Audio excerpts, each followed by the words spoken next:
Après avoir vu comment trouver les nombres d'oxydation, on va utiliser ces derniers pour reconnaître des réactions d'oxydoréduction et aussi trouver l'agent oxydant et l'agent réducteur. Prenons l'exemple d'une barre de métal de zinc qui est plongée dans une solution de sulfate de cuivre. C'est une réaction de déplacement simple. Alors ici, vous avez du zinc solide qui va prendre la place du cuivre. Ça va former du cuivre solide et une solution de sulfate de zinc. On va, comme d'habitude, écrire l'équation ionique nette. Donc on a dit tout ce qui est aqueux, on peut l'écrire sous forme d'ionique nette. Donc on a Zn solide qui n'est jamais écrit sous forme ionique, c'est un solide, c'est un précipité. Ensuite, vous avez du cuivre de plus, aqueux. On a du cuivre solide et du Zn de plus. On n'écrit pas les sulfates parce que les sulfates sont des ions spectateurs. Ça se répète dans les réactifs comme dans les produits. Donc, si j'écris la réaction, ici, on voit que le zinc a un nombre d'oxydation, comme on l'a vu avec les règles.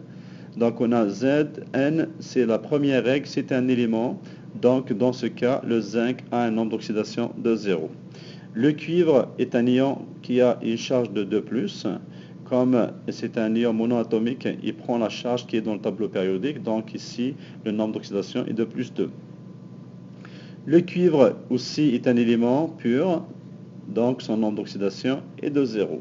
Le zinc, qui est un ion, qui a une charge de 2+, il va prendre, donc le nombre d'oxydation doit être égal à la charge, c'est +2. Si on regarde bien les nombres d'oxydation, pas les charges, pas comme la dernière fois, donc on regarde les nombres d'oxydation, on voit que le zinc est passé de 0 à +2. Alors, le nombre d'oxydation a augmenté, qui correspond à une perte d'électrons. Si on voit bien le cuivre, alors regardez bien le cuivre est passé de +2, le nombre d'oxydation, je le répète, pas la charge, est passé de +2 à 0. Donc, dans ce cas, on a bien sûr réduit le nombre d'oxydation. Le cuivre a un nombre d'oxydation plus petit. Alors, on peut redéfinir l'oxydoréduction selon le nombre d'oxydation. L'oxydation est une augmentation du nombre d'oxydation, alors que la réduction est une diminution du nombre d'oxydation. Alors ici, on voit bien que le zinc est passé de 0 à +2. Donc, tout simplement, c'est une oxydation, avec la nouvelle définition. Et le cuivre est passé du +2 à 0. Donc, le cuivre a subi une réduction. Le nombre a été réduit. Voilà la nouvelle définition d'une réaction d'oxydoréduction en utilisant bien sûr les nombres d'oxydation. Maintenant, on va prendre un exemple qui va nous permettre de voir encore mieux comment utiliser le nombre d'oxydation. Voici un autre exemple qui nous permet d'utiliser les nombres d'oxydation pour reconnaître une réaction d'oxydoréduction, l'agent oxydant et l'agent réducteur. Alors l'exercice dit, détermine si chacune des réactions suivantes est une réaction redox ou non. Si oui, identifie l'agent oxydant et l'agent réducteur. Alors ici on a du méthane, que vous voyez, avec du chlore comme réactif. Ça donne de CH3Cl et du HCl. Alors, pour déterminer est-ce que la réaction est une réaction d'oxydoréduction, il faut trouver le nombre d'oxydation de tous les éléments de chaque réactif et voir est-ce qu'il y a une variation du nombre d'oxydation. S'il y a une variation du nombre d'oxydation, c'est une réaction d'oxydoréduction. S'il n'y a pas de variation du nombre d'oxydation, ce n'est pas une réaction d'oxydoréduction. Alors, commençons par trouver le nombre d'oxydation de chaque élément pour chaque réactif et produit. Pour CH4, on sait que l'hydrogène a un nombre d'oxydation de +1 selon la règle 3. Et le carbone, on peut le trouver en utilisant la règle 6. On sait que c'est un composé, donc il est neutre. Donc X, qui est le carbone qu'on ne connaît pas, plus 4 fois plus 1. Alors on peut le voir ici, X, plus 4 fois plus 1 est égal à 0 parce que c'est un composé. Donc X est égal à -4. On vient de trouver le nombre d'oxydation du carbone.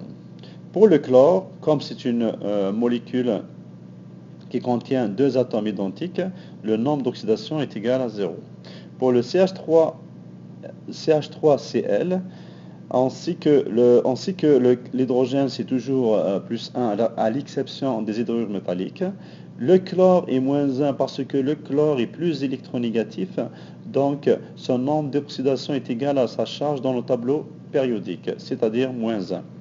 Pour le carbone, il faut le calculer en utilisant la règle 6,5. Comme c'est un composé neutre, donc la somme des nombres d'oxydation doit être égale à 0. Regardons cela. Donc le carbone c'est X, plus 3 fois plus 1, car l'hydrogène est toujours plus 1, et bien sûr le chlore moins 1. Et tout ça, ça donne 0. Donc X est égal à moins 2. Maintenant, trouvons le nombre d'oxydation au niveau du HCl. Alors HCl, on sait que l'hydrogène est plus 1, le chlore est plus électronégatif que l'hydrogène, donc le chlore est moins 1. On n'a même pas besoin de faire des calculs. Si on regarde bien le composé, la réaction, on voit bien que le carbone passe de moins 4 à moins 2. Donc, le nombre d'oxydation du carbone a augmenté de 2. L'hydrogène, son nombre d'oxydation n'a pas varié, comme vous le voyez ici. Par contre, le chlore, son nombre d'oxydation passe de 0 à moins 1. Ça veut dire que le chlore a diminué, son nombre d'oxydation a diminué. Alors ici, on voit bien qu'il y a une variation de nombre d'oxydation du carbone et une variation du nombre d'oxydation du chlore. L'hydrogène ne varie pas, mais peu importe, il faut qu'il y ait une variation au niveau de quelques atomes, donc dans ce cas, au niveau du carbone et du chlore. Donc, ce qui va nous dire, ou qui va confirmer que cette réaction est une réaction d'oxydoréduction. Voici un deuxième exemple. Alors, on a ici du CaCO3 avec du HCl, ça nous donne du CaCl2, du H2O et de CO2. Alors ici, dans la réaction, on va faire la même chose, sauf qu'il y a une petite différence ici.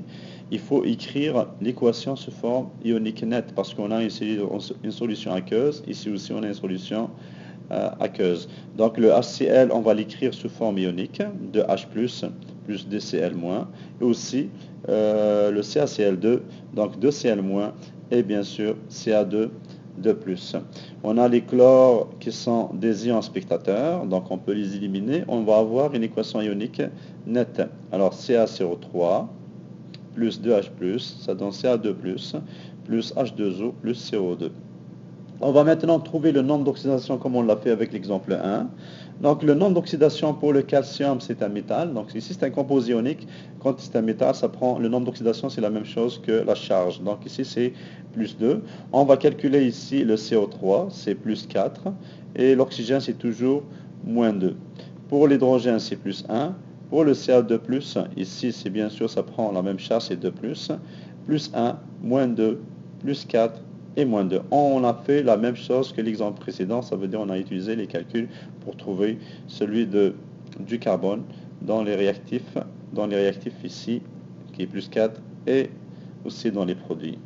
Maintenant, si on regarde bien le nombre d'oxydation, on voit bien que le nombre d'oxydation de chaque atome n'a pas varié. On a plus 2 pour le calcium, plus 2 pour le calcium, plus 4 pour le carbone, plus 4 pour le carbone, moins 2 pour l'oxygène, moins 2 pour l'oxygène, et plus 1 pour l'hydrogène, enfin plus 1 pour l'hydrogène.